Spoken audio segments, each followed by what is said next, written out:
اصل مراد حاضری اس پاک در کی ہے، ہوتے کہاں خلیل و بنا کعبہ و منا، لولاک والے صاحبی سب تیرے گھر کی ہے۔ اور ایک جگہ فرماتے ہیں طیبہ نہ صحیح افضل مکہ ہی بڑا ظاہر، طیبہ نہ صحیح افضل مکہ ہی بڑا ظاہر، ہم عشق کے بندے ہیں کیوں بات بڑھائی ہے، ہم عشق کے بندے ہیں کیوں بات بڑھائی ہے۔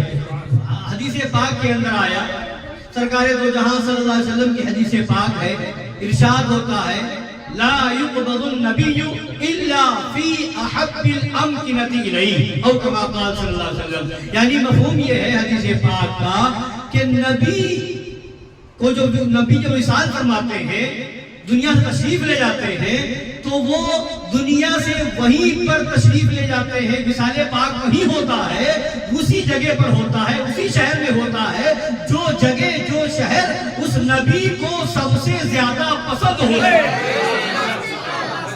جو جگہ اس نبی کو سب سے زیادہ پسند ہوتی ہے وہیں اس نبی کا وصال ہوا کرتا ہے۔ میرے نبی اس دنیا سے تشریف لے گئے ظاہری دنیا سے، تو وہ مدینہ طیبہ کی جگہ ہے، مدینہ طیبہ میں بھی حجرہ عائشہ ہے جہاں آج بھی میرے آقا آرام فرما ہے۔ تو یہ پتہ کیا چلا کہ مدینہ طیبہ وہ شہر پاک ہے جو شہر میرے آقا صلی اللہ علیہ وسلم کو سب سے زیادہ پسند ہے۔ تو وہ جو شہر میرے آقا کو سب سے زیادہ پسند ہو، اس شہر کی عظمت کیا کہنا، اس شہر کا مقام کیا کہنا۔ اور قرآن پاک میں آیا لا اقسم بہذا البلد وانت حل بہذا البلد، مجھے قسم ہے اس شہر کی، لا اقسم بہذا البلد، مجھے قسم ہے اس شہر کی۔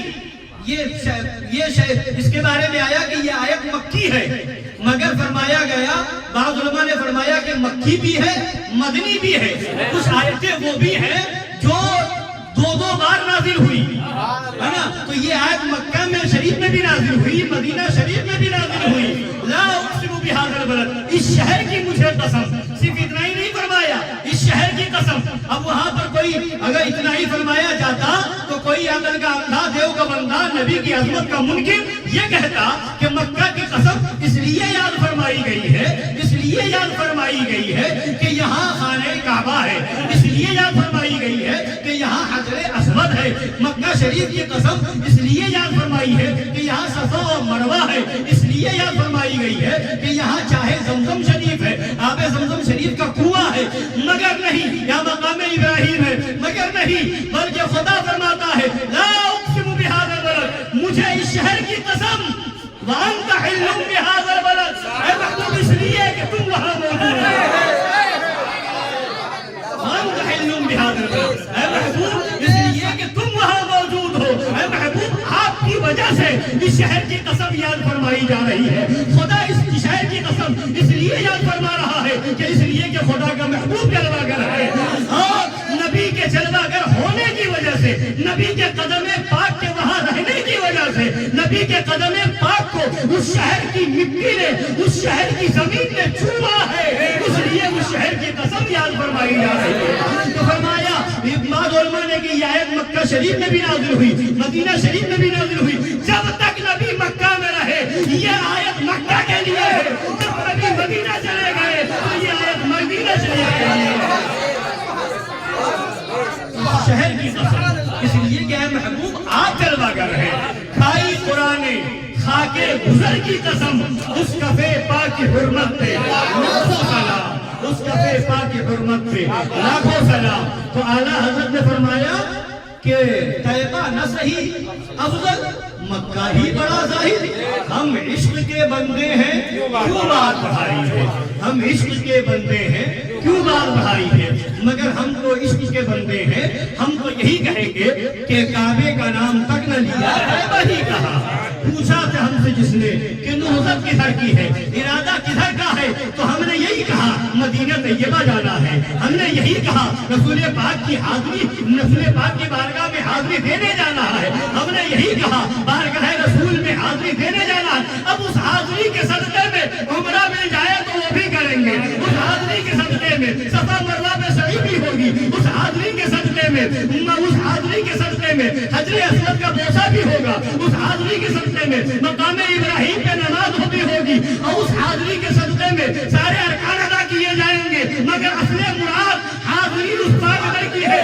کیوں؟ اس لیے کہ ہوتے کہاں خلیل و بنا کعبہ و بنا، ہوتے کہاں خلیل و بنا، نہ حضرت خلیل ہوتے، نہ خانہ کعبہ کی بنیاد ہوتی، نہ کعبہ ہوتا، نہ مینا کی وادی ہوتی، ہوتے کہاں خلیل و بنا کعبہ و بنا، لولاک والے صاحبی سب تیرے گھر کی ہے، لولاک والے صاحبی سب تیرے گھر کی ہے۔ یہ سب صدقہ ہے نبی پاک صلی اللہ علیہ وسلم کی بارگاہ کا۔ لولاک والے صاحبی کا مطلب نبی نے فرمایا، حضور اللہ تبارک تعالیٰ نے فرمایا اپنے محبوب سے، لولاک لما خلقت الدنیا والافلاک او کما قال رب العزت، یعنی اے محبوب اگر تم نہ ہوتے، تمہیں پیدا کرنا نہ ہوتا، تمہیں دنیا ہی کو نہ بناتا۔